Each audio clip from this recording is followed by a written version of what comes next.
So, like anyone, I like a good beer, and I have to say, like a good craft beer. And I think I am sort of um, very well in a quite good, sort of position. Really, like I say, there are quite a good number of pubs in my local town, um, ranging from the old Number Seven, the Tin Oil, um, the Tipsy Cow.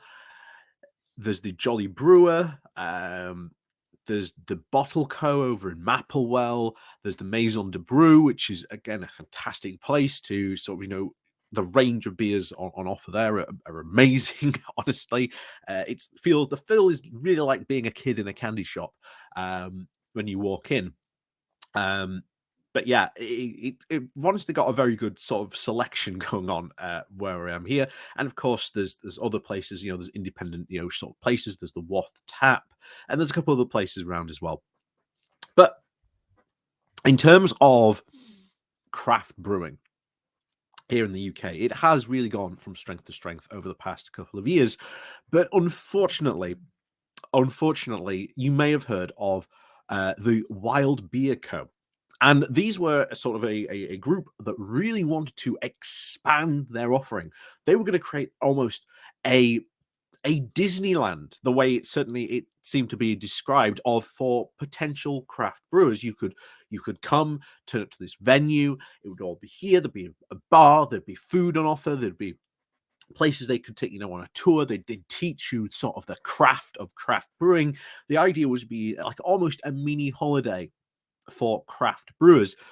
But unfortunately, after years of the initial sort of investment, they went through crowdfunding. That now seems to have fallen through completely. And unfortunately, I fear this will have a big knock-on effect for any other potential craft brewery or any other sort of independent beer brewer who now goes for craft brewing will have to contend with this catastrophe, because we've seen similar things, other things happen in sort of the crowds funding sphere of where this type of thing has happened, and it has caused a massive dent into people's confidence to put money into these certain areas. And unfortunately, I think this could certainly put a dent in this area in particular. So as always, guys, before we do get into this, please do remember to hit that like, share, and subscribe button. And of course, down below, there are links to my Patreon page and a one-off link called Buy Me a Coffee, where you can, well, buy me coffee.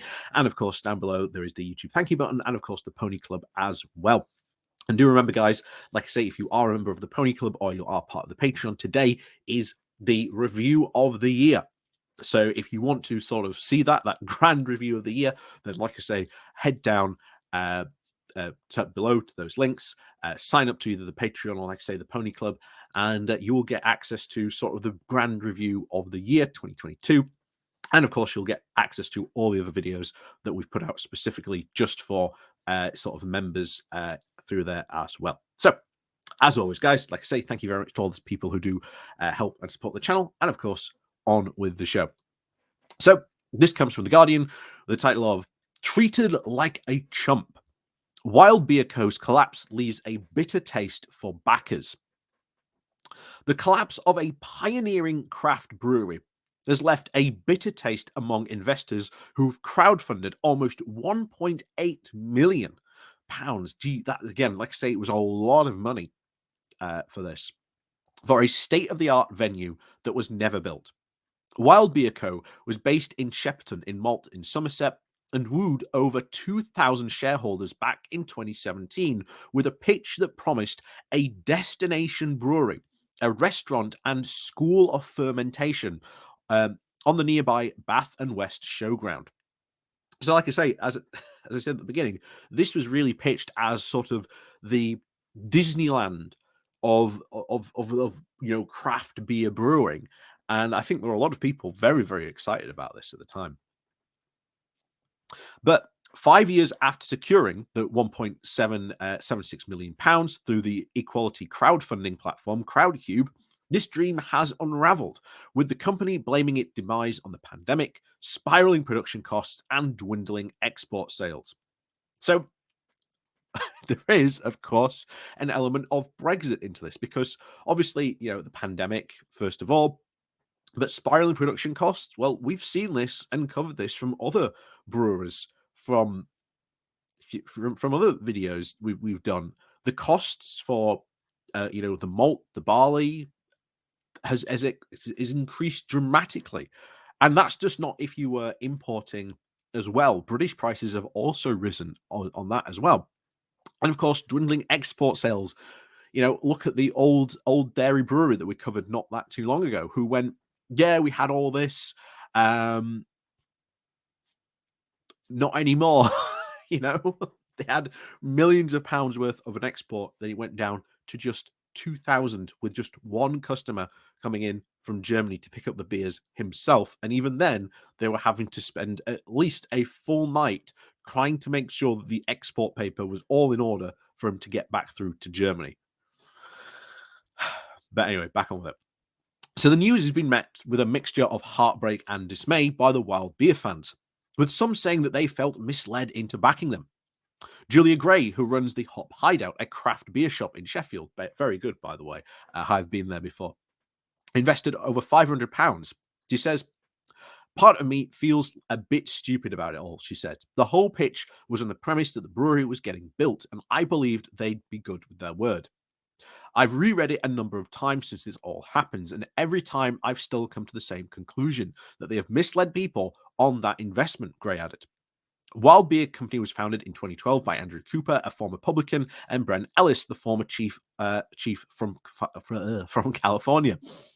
In the craft brewing landscape, it's saturated with the hop forward pale ales and IPAs. Wild stood out with a very sour and barrel-aged beers made from exotic ingredients, including seaweed, pink peppercorn, yeast harvested from abandoned wasp nest.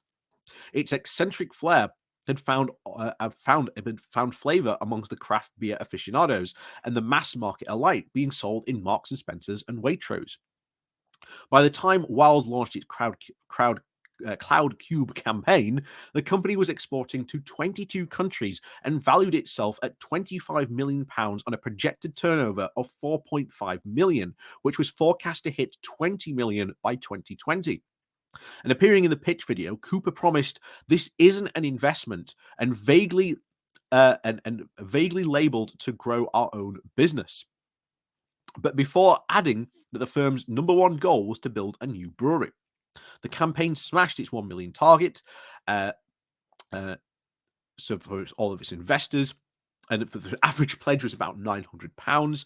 And Wild's plan to build a new production facility, brewing at least 12 million litres a year, incorporating a tap room, a visitor centre, and exhibition space, were given the green light by Mendip, the district council, 7 months later. But by 2019, the turf still lay uncut at the Bath Wash Showground, and the rumours were circulating that the firm was in difficulty. So Robert Cox, the former chief executive of the Royal Bath Western Society, said that the lack of progress during his tenure had been absolutely infuriating. I think that the reality of its budget and its built looked about 9 million at one point, he said. Even if you go into the crowdfunding market and raise 2 million, where do you get the other 7 million? I left back in January of 21, and it probably hadn't been even heard from the Wild nearly a year before I left. Wild did sort to try and reassure some of those backers back in 2020 the project was still on the cards, and admitted to the local media that it spent the crowd money campaign on equipment to boost capacity and was searching for a large investment partner. David Lee from Bristol, who backed the Wild Beer Company to the tune of over £1,000, but felt that he and other investors had been kept in the dark. He said what communication had been sent had no detail, no transparency, no financial information. Lee, the IT director, said that when he contacted directly by myself and another shareholder on various occasions, he just was just met with a litany of excuses, such as the lack of communication and all the excuses under the sun. It's not about the money, it's about being treated like a chump, he added. They have taken people's money and with goodwill and trashed it. Rob Murray-Brown, an expert on equity crowdfunding who runs the website EFC Buzz, said that any investors who felt misled could complain to the Financial Ombudsman Services. A ruling in their favour could mean that Crowdcube would have to issue refunds.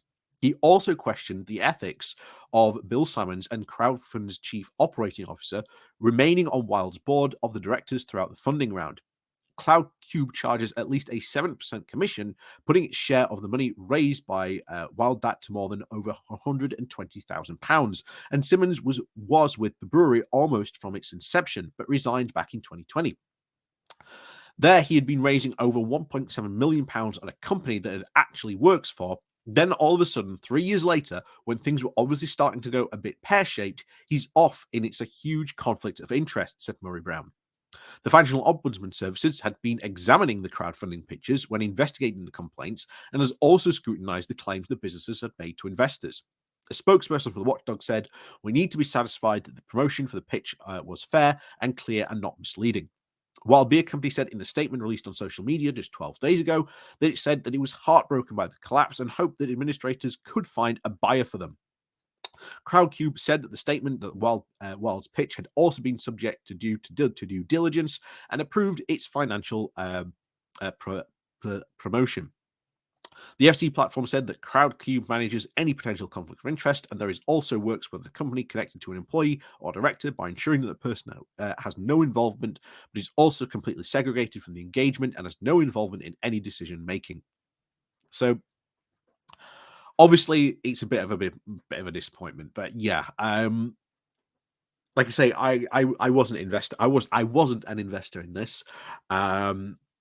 But like I say, a lot of people sort of were invested in this, and of course, some quite big people in the sort of the craft beer world were investors in this because, like I say, the way this had sort of been pitched, certainly was going to be like the craft beer Disneyland almost for people to go to and visit, but unfortunately, that didn't turn out the way it was, and I think unfortunately this will have a big knock-on effect to other craft beer sort of companies or brewers that may themselves want to sort of go forward and sort of pitch their ideas and try and crowdfund their ideas, or at least their dreams of having their own brewery or expanding. This will have a knock-on effect for them. We've seen this before, like I say, in other Kickstarters that have sort of done this or come along, or other crowdfunders, that have come along. They've promised big, got the money, and then just no delivery on it, and it's a bit disappointing. But unfortunately, that's sometimes the nature of crowdfunding. Sometimes you back a winner, other times this happens. Very unfortunate. Again, sort of tied into Brexit a bit as well. But yeah, very sad day, to be honest. I think this will unfortunately hurt a lot of people's interest in sort of backing maybe similar products or at least a similar sort of service in the future, and will be definitely hit the craft beer brewing industry, which at the moment, bear in mind, obviously recovering from the pandemic, and of course, like we said, the Brexit effects as well. We've seen what happened to the old milk brewery, the old dairy brewery. Yeah, it's not been good, unfortunately. So we'll have to see where this all ends up. But yeah, I don't see them, shall we say, maybe getting a buyer maybe too soon. We'll have to see on that front. But as they say, like I say, be careful when you sign up to these type of things, because as we said, sometimes you back a winner, sometimes you back a don't, and sometimes it can turn out like this. Like I say, do your due diligence, look into sort of who you're funding, what have they done in the past, and is it worth it? And obviously, have you got the money to sort of risk sort of putting into it if it all goes a bit pear-shaped, as they say. So, as always, guys, like I say, thank you very much for watching. And of course, please do remember to hit that like, share, and subscribe button. And of course, down below, there are links to my Patreon page and a motivation link called Buy Me Coffee, where you can, buy me coffee. And as always, guys, thank you very much for watching, and we'll see you all next time.